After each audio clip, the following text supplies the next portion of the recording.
Muy bien, pues vamos a continuar con el tema que sigue en nuestro curso. En la anterior sección vimos la utilidad de conocer algunas características importantes sobre los neumáticos y las llantas, puesto que son los elementos que van a tener contacto con el piso y pues estarán transmitiendo todas las fuerzas que vamos a tener en un vehículo, o que están generando un vehículo con el suelo.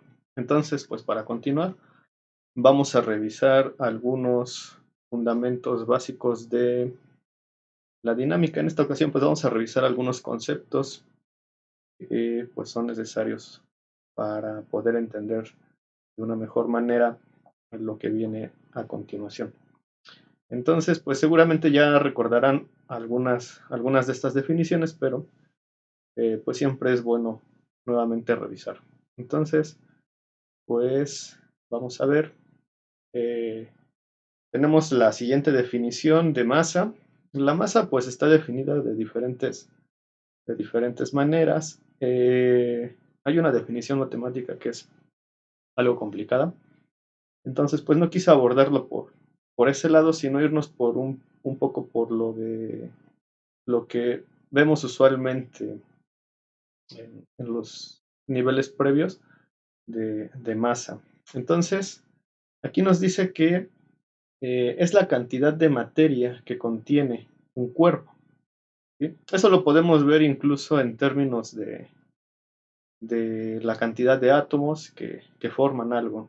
Y cada átomo pues tiene sus propias características. Hay un concepto al que nos referimos en química, son los moles. Y bueno, ya tendríamos que meternos un poco a todas esas definiciones. Pero al final es un concepto intuitivo si lo abordamos de esta manera. Por ejemplo, pues ustedes tienen masa, tu cuerpo tiene una cantidad de masa específica que es la cantidad de materia que ocupa en el espacio. Entonces es una definición que suele ser útil, como les digo, es bastante intuitiva.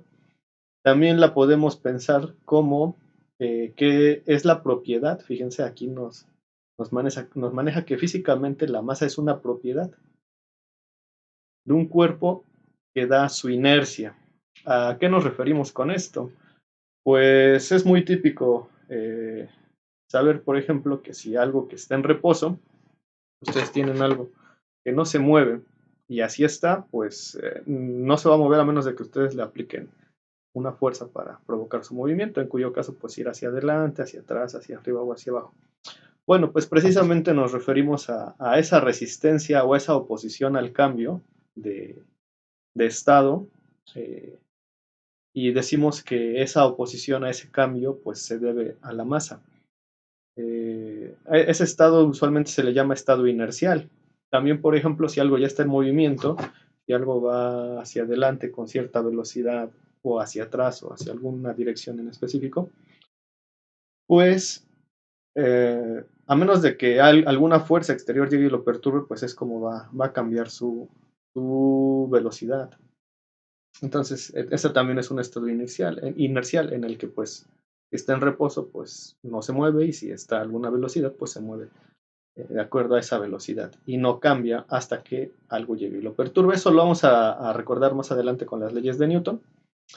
Aquí nos sigue mencionando, esto es la resistencia a arrancar y parar, es decir, a empezar un movimiento y después a detenerse. Puede ser, es una propiedad que aplica en ambos casos, tanto para cuando quieren mover algo como para cuando lo quieren detener.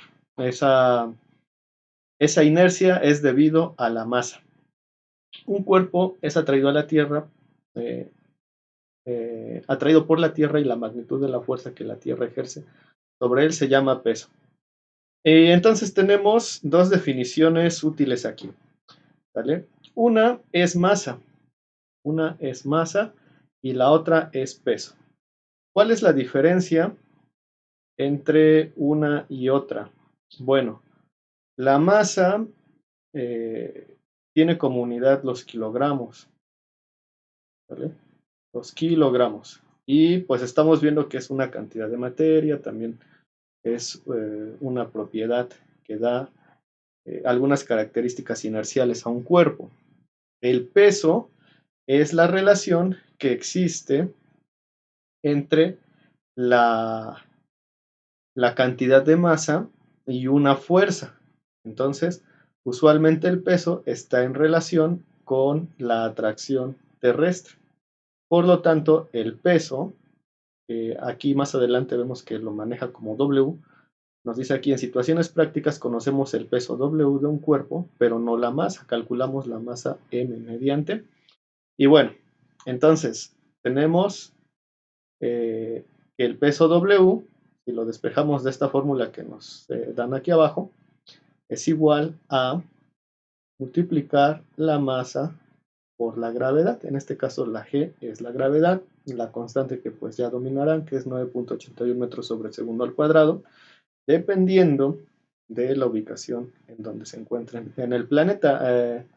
Usualmente, pues mientras más lejos estamos de la Tierra, pues la gravedad va disminuyendo, y mientras más cerca estamos, digamos, a nivel del mar, también aumenta un poco. Pero bueno, en términos generales, en promedio se consideran por 9.81. Hay algunos aspectos en los que en algunas regiones del planeta este número puede ser un poco diferente, pero no varía demasiado. Entonces, no es lo mismo masa que peso. De hecho, tenemos digamos, mal utilizada en términos generales los conceptos de masa y peso. Usualmente a lo que nos referimos como peso, pues usamos el concepto de masa. Basta con ver la diferencia en las unidades. La masa, entre otras cosas, vamos a ver más adelante que, a ver, déjenme ver aquí, que como que no agarra muy bien. Bueno, vamos a ver entre otras cosas que pues la masa se relaciona muy bien para el concepto después de la fuerza, que está dado por la segunda ley de Newton. Entonces, aquí vamos a ver lo siguiente. Este peso W tiene las siguientes unidades. Y es el peso W, y las unidades de la masa son kilogramos, y las unidades de la gravedad son metros sobre segundo al cuadrado. Esto en cuanto a unidades es lo mismo que un newton, ¿vale? Y un newton es unidad de fuerza. Entonces, vean la diferencia. El peso es una fuerza que, bueno, dada por la gravedad. Nos referimos al peso, por ejemplo, en este caso tengo un lápiz y pues lo está atrayendo la Tierra. Entonces, este lápiz tiene un peso, que si yo lo pongo sobre una báscula, pues me va a dar. El concepto ideal para entonces referirnos al peso son los newtons. Sin embargo, estamos muy acostumbrados a dar el peso en kilogramos y no es lo mismo. Pero bueno, es un error ahí de definiciones que se permeó en la sociedad, y a estas alturas pues puede ser algo complicado eh, cambiar los conceptos, ¿no? Eh, Más adelante pues igual lo volveremos a comentar, y bueno, si no, de cualquier forma, pues aquí tenemos algunos de las ideas más importantes respecto a la masa. Vamos a ver el siguiente. El siguiente concepto pues es la fuerza. La fuerza la podemos definir como la causa que tiende a producir un cambio en el movimiento de un cuerpo sobre el que actúa. Con objeto de mover un cuerpo debe aplicarse una fuerza. Es un concepto bastante intuitivo para nuestros sentidos. Es cuando empujan o jalan algo, ¿vale? Sin embargo, pues la definición puede complicarse un poco. La definición de fuerza viene tal cual o matemáticamente viene de la segunda ley de Newton, en la que pues precisamente relacionamos el concepto anterior, eh, es fuerza igual a la masa por la aceleración.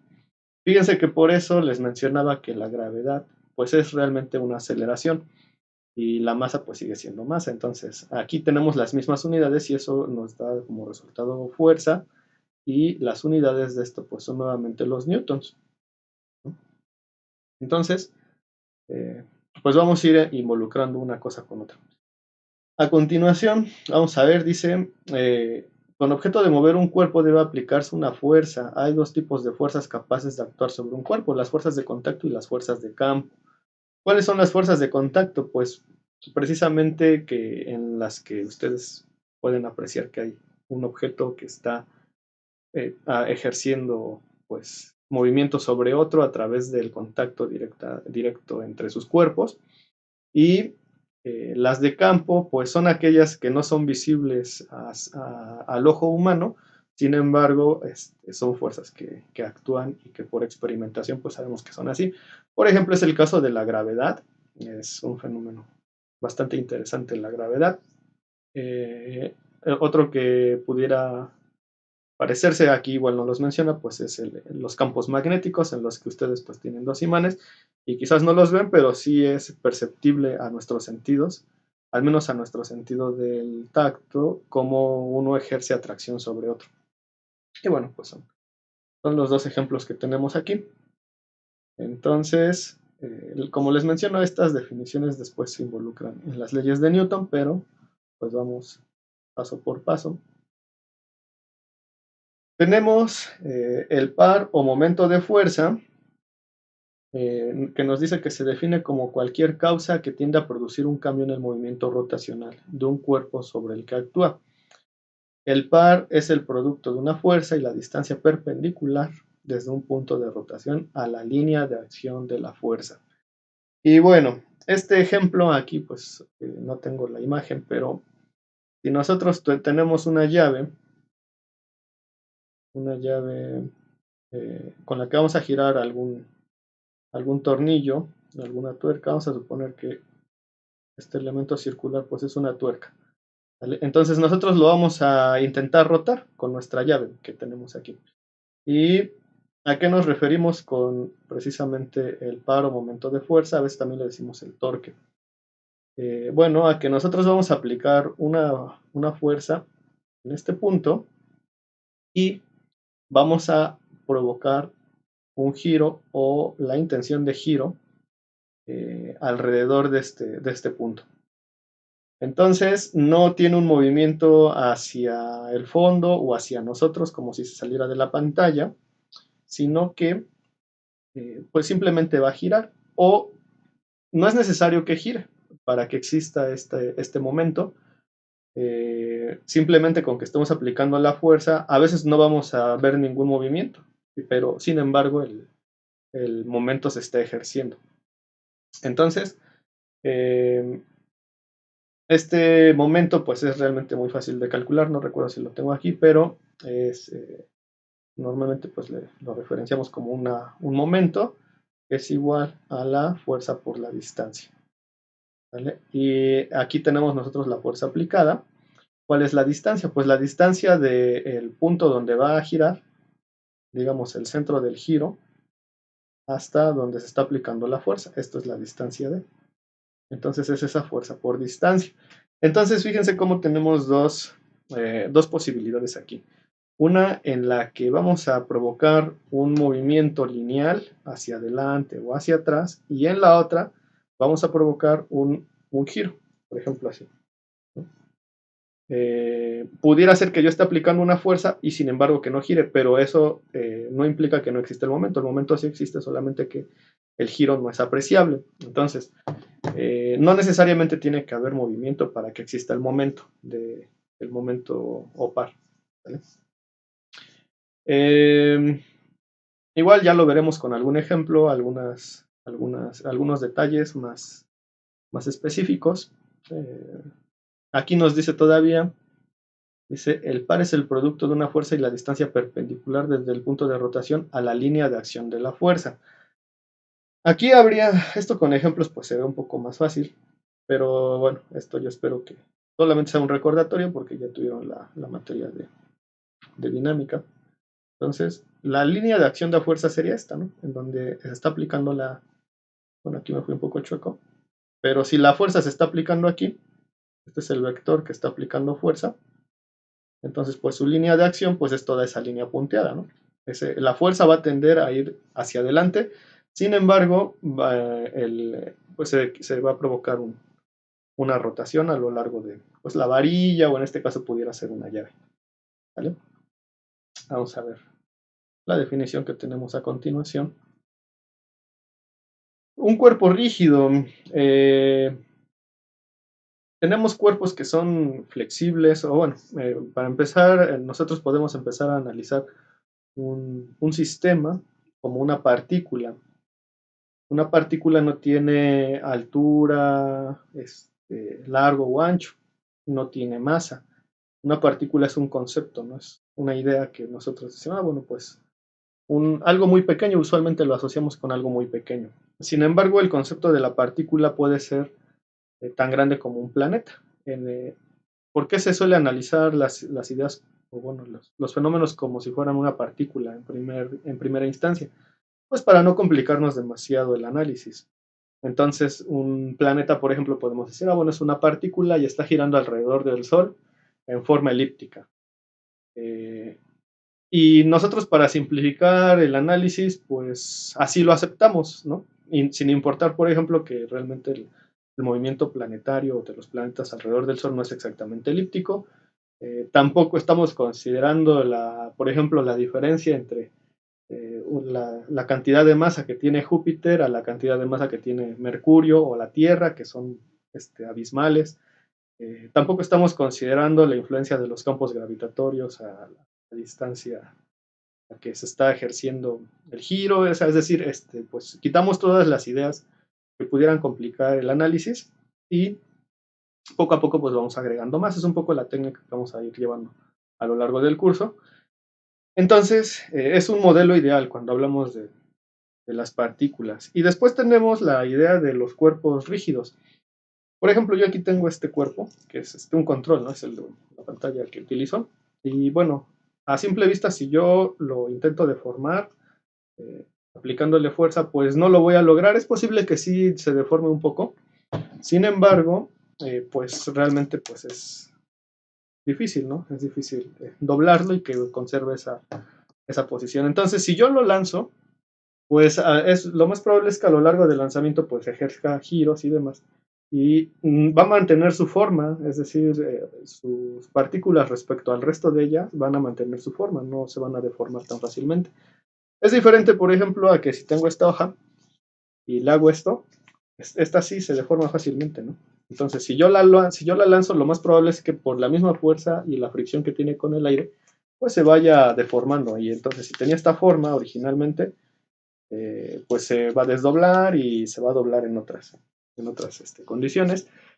Podemos pensar también en el ejemplo de una liga o un cable, en el que pues ustedes los lanzan y se va adaptando según, según la forma que tiene a la rotación y las condiciones del entorno en el que esté.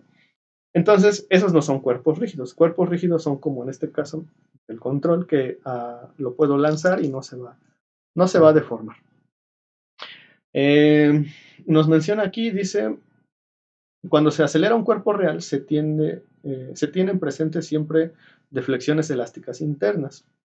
Y estas deflexiones internas son despreciables por su relativa pequeñez respecto al movimiento total del cuerpo entero. El cuerpo se denomina cuerpo rígido. Nuevamente, pues simplemente no se deforma de una forma apreciable o que sea considerable y que nos haga decir, bueno, pues este cuerpo se deformó y se debe de analizar bajo otras condiciones. Entonces, no es el caso.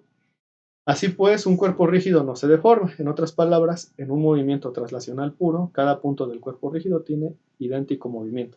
O lo que les mencionaba, cada partícula de este control, si yo lo aviento, pues va a mantenerse a la misma distancia y en la misma posición respecto a las otras, aunque en conjunto sí van pues moviéndose alrededor del espacio que está siendo lanzado. Momento de inercia. El momento de inercia de un cuerpo rígido alrededor de un eje se define como... El momento de inercia es un concepto interesante. Igual voy a buscar algún simulador, me parece que por ahí hay un par. Pero es un número que se obtiene de esta integral en el que tenemos un diferencial de masa. Y bueno, nuevamente regresa este objeto. ¿A qué se refiere? es la facilidad, el momento de inercia es un número que nos representa la facilidad que tiene a girar este objeto. Entonces, aquí por ejemplo, yo tengo un lapicero, un bolígrafo y un control. Entonces, pues los dos tienen masa diferente, tienen incluso dimensiones diferentes y pues yo puedo hacerlos rotar, ¿no? Aquí este tendrá un momento de inercia y este tendrá otro momento de inercia y los momentos de inercia pues nos van a decir la facilidad que tienen para rotar respecto a alguno de los puntos. Es importante aquí recordar que nosotros pues estaremos trabajando de forma típica con este concepto de momento de inercia en tres ejes, ¿no? Que serían el X, Y, Z. Aquí pues ya depende. Igual, a veces este es el Z, a veces este es el Y a veces este es el X. Y entonces hay tres posibilidades de giro. Yo, por ejemplo, si asigno que a lo largo, a este largo sea X, a lo profundo sea Y y a lo alto sea Z, pues tengo un momento de inercia respecto al eje de las X, que pues si este es el eje, pues va a ser así. Este sería el eje Y, entonces este representaría una rotación así. Y este sería el Z y entonces sería esta rotación así, respecto a cada uno de los ejes. Eso yo no lo agregué ahorita, sin embargo, pues les voy a compartir algo de bibliografía para que puedan revisar estos conceptos con más detalle, con el fin de no abrumar demasiado con las presentaciones y conforme pues se vaya necesitando, pues que ustedes puedan consultar esos conceptos con un poco más de detalle y van a ver que pues realmente no es tan complicado. Igualmente pues vamos a hacer algunos ejercicios en los que vamos a comprender un poco mejor estos conceptos y cómo se aplican para algunos cálculos básicos. Entonces, bueno, pues esto sería el momento de inercia. ¿A qué se refiere este cálculo de la integral de r al cuadrado y el diferencial de masa? Bueno, este objeto ustedes lo pueden pensar como un montón de cuadritos que están unidos uno tras otro y cada uno pues es un pequeño cubo de masa. Entonces, respecto a algún punto de interés, vamos a suponer aquí o justamente en el centro, que ese sería el centro de gravedad, o el centro de masa, a veces coinciden, son conceptos un poco diferentes, pero igual hablaremos de ello cuando sea conveniente. Son cuadritos, cubitos que están respecto a una distancia, o están a una distancia respecto de ese punto central. Entonces, son cuadritos infinitamente pequeños. Cada uno de ellos, cada uno de esos cuadritos, pues por ejemplo, si hablamos el de la punta de este lado, está la punta más lejana, entonces tiene una distancia r, es esta distancia r, y se multiplica por el cubito de masa. Entonces, es debido a eso, es una multiplicación de esa distancia por ese pequeño cubo y vamos a considerar todos los cubos con todas las distancias, r. Entonces, la forma para calcular el momento de inercia pues sería esa, la técnica de medir todas las distancias a todos los pequeños cubos. Debido a que son cubos infinitos y además son cubos infinitamente pequeños, pues la mejor técnica para hacerlo es mediante una integral y elevando la distancia al cuadrado. Entonces, eso es lo que significa. Realmente, hoy en día, pues, no sería bastante útil que lo sepan hacer a mano. Hay algunos formularios, voy a buscar algunos igual y se los compartiré. Pero en internet, pues, es muy fácil encontrar tablas de este tipo. No, déjenme rápidamente, les voy a compartir al menos la imagen de cómo lucen algunas de estas tablas de los momentos de inercia. Por ejemplo, aquí tengo este libro en el que manejan algunas tablas. No se ve muy bien, pero bueno, hay muchos recursos en internet en el que precisamente ya vienen calculados varios de estos momentos de inercia. Vean que, por ejemplo, nos habla respecto al eje X, respecto al eje Y y respecto al eje Z, así como se los mencionaba ahorita. Entonces, usualmente se pone dentro de un plano cartesiano y pues cada uno de los números representará su momento de inercia respecto a los ejes de giro. Estos son los más sencillos, pero pues se van complicando. Luego, por ejemplo, tenemos el de un disco ya sin centro, una especie de dona. Luego el de un cilindro con un hueco, el de una esfera, el de una barra y demás. Entonces, hay formularios que son mucho más amplios para esto, pero lo que les comento, pues igual eh, es que vamos a irlos ocupando conforme la necesidad nos los vaya diciendo. Y hoy en día tenemos software, por ejemplo, como SolidWorks, en el que una vez que creamos la geometría que a nosotros nos interesa en 3D, pues puede ser una geometría muchísimo más complicada que simplemente una esfera o una barra o demás. Entonces, cuando nosotros ya hicimos el diseño en el software, hay un botón que nos da las características físicas de nuestro diseño y nosotros basta con que le demos en ese botón, incluso se le puede cargar el tipo de material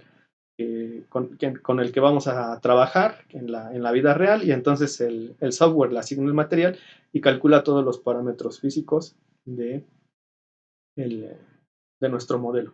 Y dentro de las características que nos da son precisamente los momentos de inercia y nos los da también respecto a los diferentes ejes, es decir, nos da el general y nos da los, eh, los específicos para cada uno de los ejes. Entonces resulta bastante útil. Vamos a continuar con los conceptos. Les repito, esto pues ya lo habrán estudiado alguna vez. Ahorita es simplemente un repaso para que pues volvamos a estar ocupando algunos de estos conceptos. Entonces, continuamos en el siguiente video.